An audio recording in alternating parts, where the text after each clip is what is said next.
ഇനിയിപ്പോൾ ഇത് നന്നായിട്ട് വഴന്നതുകൊണ്ട് നമുക്കിനി തക്കാളിക്കായും കൂടി ഇട്ട് വാട്ടിയെടുക്കണം. തക്കാളി നന്നായിട്ടൊന്ന് വാടി വരണം. ഇതിൻ്റെ കൂടെ ലേശം ഉപ്പ് ചേർക്കാം നമുക്ക്. അപ്പോൾ ആ ഉപ്പൂടെ ആ കൂടെ തന്നെ അങ്ങ് പിടിച്ചോളും.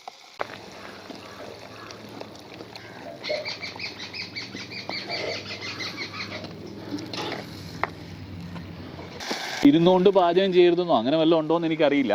ഏതായാലും എൻ്റെ നടുവ് കളയാതിരിക്കാൻ ഞാൻ അങ്ങ് ഇരുന്നുകൊണ്ട് തന്നെയാണ് പാചകം ചെയ്യുന്നത്. ഒരു സ്റ്റൂളിട്ട് ഞാൻ ഇവിടെ ഇരുന്നു.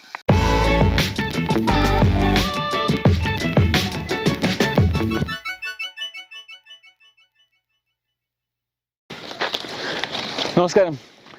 കശുമാങ്ങാപ്പഴം കഴിച്ചിട്ടുണ്ടോ? ചെറുപ്പത്തിൽ എനിക്ക് ഒത്തിരി ഇഷ്ടമായിരുന്നു. കഴിഞ്ഞ ദിവസം എൻ്റെ ഒരു കൂട്ടുകാരനോട് ഞാൻ സംസാരിച്ചപ്പോഴത്തേന് അദ്ദേഹം പറഞ്ഞു കശുമാങ്ങാപ്പഴം നല്ലതാണ്, പക്ഷേ അദ്ദേഹത്തിൻ്റെ ത്രോട്ട് പെയിൻ ഉണ്ടാവുമെന്ന് പറഞ്ഞു. പക്ഷേ ഫെന്നി കഴിച്ചിട്ടുണ്ട്, ഒത്തിരി ഇഷ്ടമാണെന്നും പറഞ്ഞു. നമ്മളിപ്പോൾ കശുമാങ്ങായും അതിൻ്റെ പഴവും അതിൻ്റെ ഫെന്നിയും ഒന്നുമല്ല ചെയ്യുന്നത്, കശുവണ്ടിയുടെ ഒരു പ്രിപ്പറേഷൻ, പച്ച കശുവണ്ടിയുടെ ഒരു പ്രിപ്പറേഷനാണ്. വീട്ടിലെ പാചകം തന്നെ. നോക്കിയാലോ, ബാ.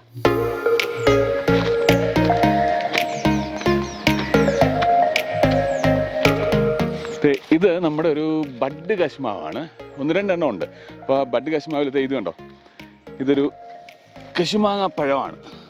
ഇത് നമ്മളങ്ങ് എടുക്കുകയാണ്. ഇത് വെച്ച് കറി വെക്കുന്നില്ല, ഇത് വെച്ചല്ല കറി ഉണ്ടാക്കുന്നത്. കശുവണ്ടി വറുത്ത് നമുക്ക് കഴിക്കാം വേണമെങ്കിൽ. ഇതിനകത്ത് കിടക്കട്ടെ. നമ്മളെടുക്കുന്ന കശുവണ്ടി എന്ന് പറയുന്നത് ഇത് കണ്ട ഈ പരുവത്തിലുള്ള പച്ച കശുവണ്ടികളാണ്.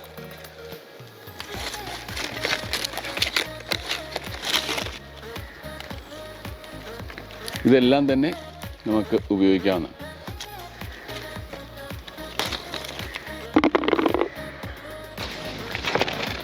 ഇനി ഇങ്ങോട്ട് വന്നാൽ 1-2 എണ്ണം മേളിലുണ്ട്.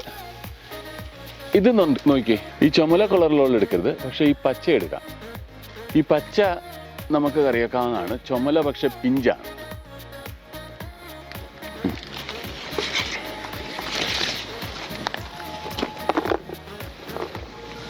പിന്നെ ഇവിടെ ഉണ്ടൊരു ബഡ് മാവ്. അപ്പോൾ ഇതിനകത്ത് ഇത് കണ്ടോ, ആണ് ഇതിൻ്റെ കറക്റ്റ് പരുവം എന്ന് പറയുന്നത്. ഈ പരുവത്തിൽ പറിച്ചാൽ നമുക്ക് മുറിക്കാനും എളുപ്പമാണ്, അതേപോലെ തന്നെ അതിനകത്ത് കാമ്പുണ്ടാവുകയും ചെയ്യും. ഒരു 10, 15, 20 എണ്ണം ഉണ്ടെങ്കിൽ നമുക്കൊരു കറിക്ക് കുഴപ്പമില്ലാതായി. അങ്ങനെ നമുക്ക് 10-20 പച്ച കശുവണ്ടി കിട്ടിയിട്ടുണ്ട്. ആ കൂടെ തന്നെ നല്ല പഴുത്ത 4 കശുവണ്ടി കിട്ടിയിട്ടുണ്ട്. കശുവണ്ടിയുടെ ജ്യൂസ് നമുക്ക് പഴുത്ത കശുമാങ്ങയുടെ ജ്യൂസ് വേണമെന്നുണ്ടെങ്കിൽ നമുക്ക് പിഴിഞ്ഞ് കുറച്ച് ഇഞ്ചിയൊക്കെ ഇട്ട് കുറച്ച് പഞ്ചസാരയൊക്കെ ഇട്ട് നമുക്ക് വേണേൽ കുടിക്കാം. അത് കുടിക്കാൻ താല്പര്യമുള്ളവർ മാത്രം. പക്ഷേ ഈ പച്ച കശുവണ്ടി നമുക്കിനി ഇത് മുറിച്ച് അതിനകത്തെ കാമ്പെടുത്തിട്ട് നമുക്ക് കറി ഉണ്ടാക്കണം. വറുത്തരച്ചൊരു കറിയാണ്. നമുക്ക് ദോശയുടെ കൂടെയും അപ്പത്തിൻ്റെ കൂടെയും ഒക്കെ ആയിട്ട് കഴിക്കാം. അത് നമ്മുടെ ഇഷ്ടം പോലെ. ബാ.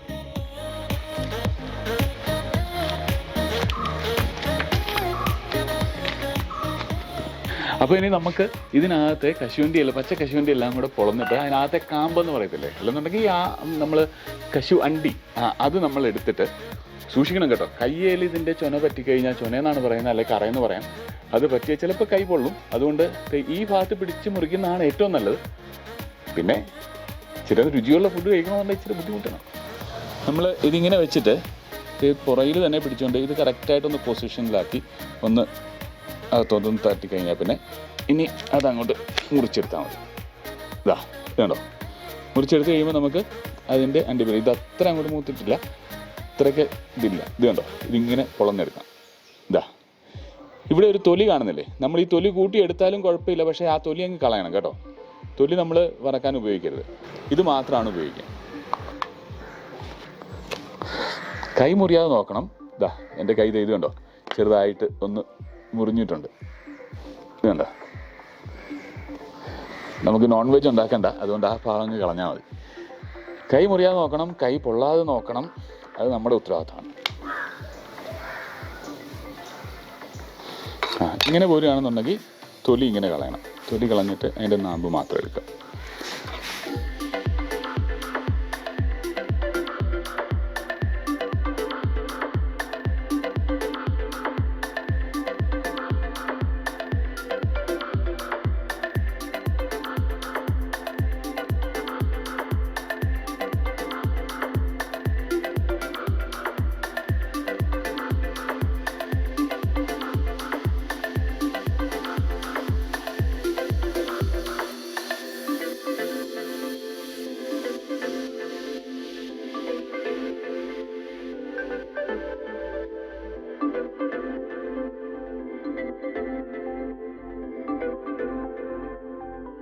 ഇനിയിപ്പോൾ നമുക്ക് ഇത് പോയി പാചകം ചെയ്യണം.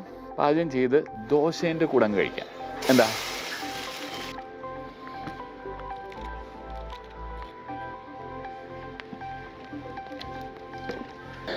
തീ കത്തി വരുന്നുണ്ട്. നമുക്കിനിയിപ്പം ചട്ടി വെച്ച്, ചട്ടിക്കകത്ത് സ്വല്പം വെള്ളമുണ്ട്, ആ വെള്ളമൊക്കെ ഒന്ന് വറ്റി ചട്ടി ഒന്ന് ചൂടായി കഴിഞ്ഞാൽ എണ്ണ ഒഴിച്ച് സവോള വഴറ്റി അങ്ങോട്ട് തുടങ്ങാം അല്ലേ?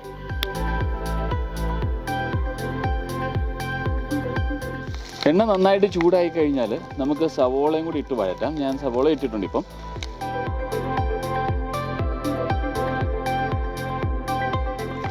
സവോള നന്നായിട്ട് വഴന്നു കഴിഞ്ഞാൽ പച്ചമുളക് കൂടി ഇട്ട്, അത് കഴിഞ്ഞ് തക്കാളി ചേർത്ത് നമുക്ക് വഴറ്റിയെടുക്കാം.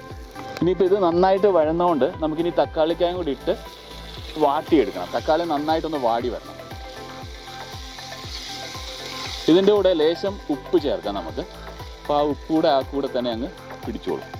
ഇത് ചെയ്തുകൊണ്ടിരിക്കുമ്പോൾ മമ്മി അവിടെ വറുത്തരയ്ക്കാനുള്ള പരിപാടികൾ ചെയ്യുന്നുണ്ട്.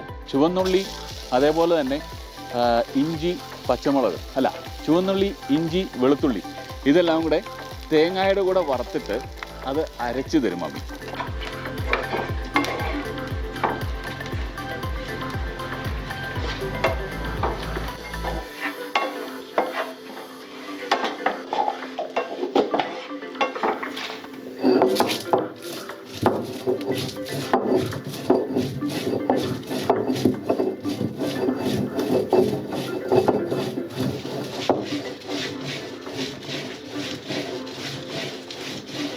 കുറച്ച് ജീരകവും അതേപോലെ തന്നെ കറുവാപ്പട്ടയും അങ്ങനെയുള്ള കാര്യങ്ങളൂടെ ചേർത്തിട്ടുണ്ട്. കുരുമുളകും ഒക്കെ.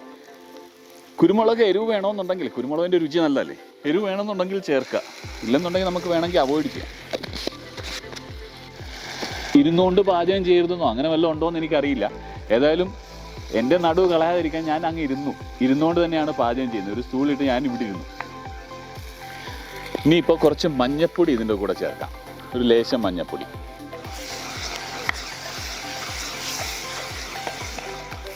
ഇപ്പോൾ ആ തക്കാളി നന്നായിട്ട് വാടിയിട്ടുണ്ട്. ഇനിയിപ്പോൾ നമുക്ക് തേങ്ങാക്കൊത്ത്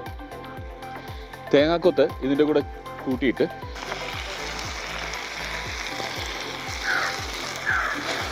അതുകൂടെ നന്നായിട്ട് ഇതിൻ്റെ കൂടെ അങ്ങോട്ട് മിക്സ് ചെയ്യാം. ഈ തേങ്ങാക്കൊത്ത് കറിയുടെ ഇടയ്ക്ക് കടിക്കാൻ കിട്ടുമ്പോഴേ ഒരു പ്രത്യേക രുചിയല്ലേ. അപ്പോൾ ആ തേങ്ങാക്കൊത്തും കൂടെ ഉള്ളതാണ് നമുക്കൊരു സന്തോഷം. ചിലർ ഈ തേങ്ങാക്കൊത്തൊക്കെ വറുത്തിട്ട് ചേർക്കുന്നവരുമുണ്ട്. അങ്ങനെ ചേർക്കുന്നതുകൊണ്ട് കുഴപ്പമില്ല.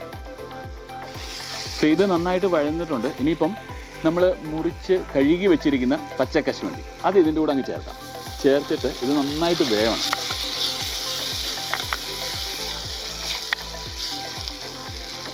ഇത് നികക്കെ വെള്ളം ഒഴിച്ച് മൂടി വെച്ച് കുറച്ച് നേരം അങ്ങോട്ട് വെന്ത് വരാനായിട്ട് പാചകം ചെയ്യണം.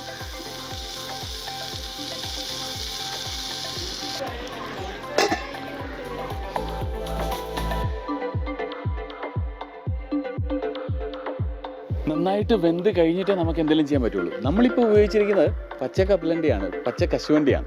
ശരിക്കും പച്ച കശുവണ്ടി കിട്ടണമെന്നില്ല എല്ലായിടത്തും. അപ്പോൾ നിങ്ങൾ വറുത്ത കശുവണ്ടി അല്ലെങ്കിൽ പ്രോസസ്സ് ചെയ്ത കശുവണ്ടി ഇല്ലേ, മൂത്ത കശുവണ്ടി നമുക്ക് മേടിക്കാൻ കിട്ടുമല്ലോ. അപ്പോൾ ആ കശുവണ്ടി കുറച്ച് നേരം വെള്ളത്തിൽ ഇട്ട് നന്നായിട്ടൊന്ന് കുതിർന്ന് കഴിഞ്ഞ് നമുക്ക് ഇതേ രീതിയിൽ തന്നെ പാചകം ചെയ്യാം. പക്ഷേ നല്ലത് പച്ച കശുവണ്ടി കൊണ്ട് തന്നെ ഉണ്ടാക്കുന്നതാണ്. അതിനാണ് കുറച്ചുകൂടെ രുചിയുള്ളത്.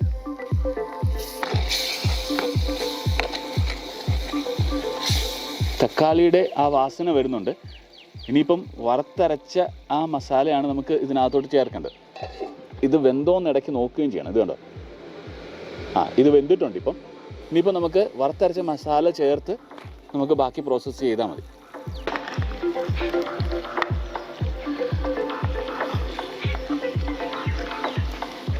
ഇനിയിപ്പോഴത്തെ ഇതിനകത്ത് അരപ്പ് എടുത്തു വെച്ചിട്ടുണ്ട്. അരപ്പിൻ്റെ വെള്ളമുണ്ട്. അപ്പോൾ അത് നന്നായിട്ട് ചാലിച്ചിട്ട് നമുക്ക് ഇതിൻ്റെ കൂടെ മിക്സ് ചെയ്ത് അങ്ങ് കൂട്ടിയാൽ മതി.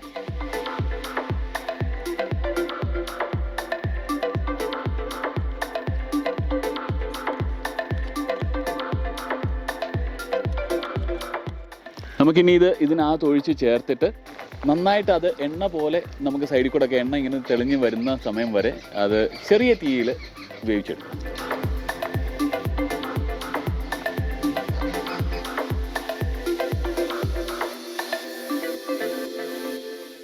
ഇപ്പം നമ്മൾ ഇവിടെ നോക്കുകയാണെന്നുണ്ടെങ്കിൽ എണ്ണ ഇങ്ങനെ മേളിൽ തെളിഞ്ഞ് വരുന്നത് കാണാം. ചെറിയ തോതിൽ ചെറുതായിട്ട് തിളയ്ക്കുന്നുണ്ട്. തിളച്ചിങ്ങനെ വരികയാണ്. തിളച്ച് വരുമ്പോഴത്തേന് ആ എണ്ണ ഇങ്ങനെ തെളിഞ്ഞ് കാണാം. ഇനിയിപ്പം നമുക്ക് മല്ലിയില ഇടാം. അങ്ങനെ നമ്മൾ മല്ലിയിലൊക്കെ ഇട്ട് ഇനിയിപ്പോൾ കുറച്ച് നേരം ഇങ്ങനെ മൂടി വെച്ച് ഒന്ന് അതിൻ്റെ ആ വാസനയൊക്കെ ഒന്ന് ഇറങ്ങിക്കഴിഞ്ഞാൽ ദോശയുടെ കൂടെയോ അപ്പത്തിൻ്റെ കൂടെയോ ചോറിൻ്റെ കൂടെയോ ഇതിനെന്താ പറഞ്ഞാൽ വറുത്തരച്ച കറി എന്ന് വേണേൽ പറയാം. അല്ലെന്നുണ്ടെങ്കിൽ തീയലെന്ന് പറയത്തില്ലേ, നമ്മൾ തീയലെന്ന് പറയുന്ന ആ കറി തന്നെ. അപ്പോൾ അതായിട്ട് അങ്ങനെ കൂട്ടി നമുക്ക് എൻജോയ് ചെയ്ത് കഴിക്കാം. കടുക് പൊട്ടിച്ച് മേളിൽ താളിക്കണമെന്നുണ്ടെങ്കിൽ അതും ഒരു ഓപ്ഷനാണ്. അത് നിങ്ങളുടെ ഇഷ്ടം. നിങ്ങൾക്ക് താല്പര്യം ഉണ്ടെന്നുണ്ടെങ്കിൽ അങ്ങനെ ചെയ്യാം. ഇപ്പോൾ ഏതായാലും ഇത് ഞങ്ങൾ അപ്പനുണ്ടാക്കിയ ദോശയുടെ കൂടെ, അപ്പനാണ് ഇന്ന് ദോശ ഉണ്ടാക്കിയത്, അപ്പൻ ചുട്ടെടുത്ത ദോശയുടെ കൂടെ ഞാനും പിള്ളേരും അപ്പനും മക്കളും എല്ലാവരും കൂടെ കൂടി ഇരുന്ന് കഴിക്കാൻ പോകാം.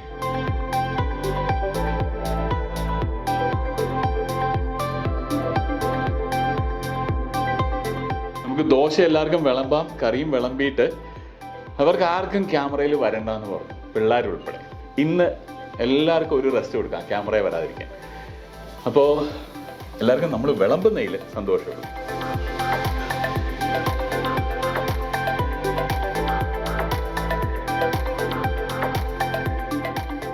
അപ്പോൾ നമുക്ക് ദോശയുടെ പുറത്ത് നമ്മൾ ആ കറി ഇങ്ങനെ ഒഴിച്ചിട്ടുണ്ട്. അപ്പം ഇത് കണ്ടോ, കറിക്കകത്ത് തന്നെ നമ്മുടെ കശുവണ്ടി നമുക്ക് കാണാൻ പറ്റും. അപ്പോൾ നമുക്ക് ഒരു കശുവണ്ടി തന്നെ ഇങ്ങനെ എടുത്തിട്ട് ഒന്ന് കഴിച്ചു നോക്കാം, എങ്ങനെ ഇരിക്കുമെന്ന് നോക്കട്ടെ. ശരിക്കും നല്ല സോഫ്റ്റായിട്ട് വെന്തിട്ടുണ്ട്, നല്ലതായിട്ട് വെണ്ണ പോലെ വെന്തിരിക്കുക എന്ന് പറയില്ലേ, അതുപോലെ ആയിട്ടുണ്ട്. അതേപോലെ തന്നെ തീയലിൻ്റെ രുചി ഇഷ്ടമുള്ളവർക്ക് എന്തായാലും ഇത് ഇഷ്ടപ്പെടും. ആ തീയലിൻ്റെ ആ കുറുകിച്ചയും ആ മസാലയുടെ രുചിയും. ഒരു സ്വല്പം എരിവുണ്ട്. എരിവ് കുറച്ച് വേണമെന്നുണ്ടെങ്കിൽ മസാല കൂട്ടുകളിൽ എരിവ് കുറയ്ക്കുക, കുരുമുളകൊക്കെ അധികം ചേർക്കാതെ കുറച്ച് ചേർക്കാം. പക്ഷേ രുചി എനിക്കിഷ്ടപ്പെട്ടു.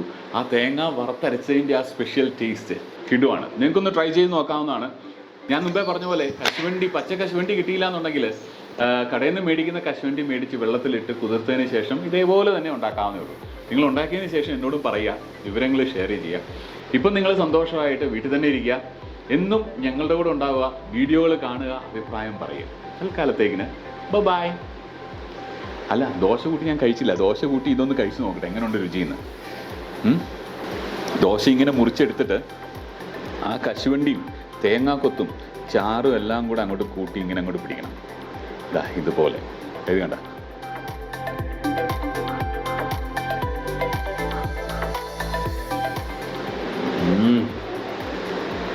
അടിപൊളി.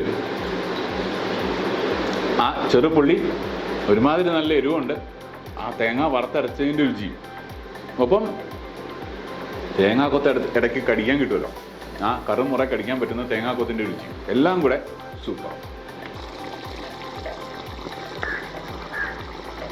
ഇത് കണ്ടോ എൻ്റെ കൈ, ഇതിലൊരു ചെറിയ എണ്ണമയം പോലെ ഉണ്ട്. നമുക്ക് എന്തോ ഒരു കറ പോലെ നമുക്ക് കാണരുത്.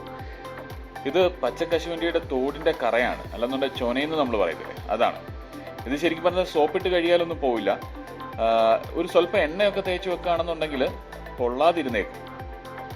എൻ്റെ കൈ ഏകദേശം പൊള്ളിയെന്നാണ് തോന്നുന്നത്.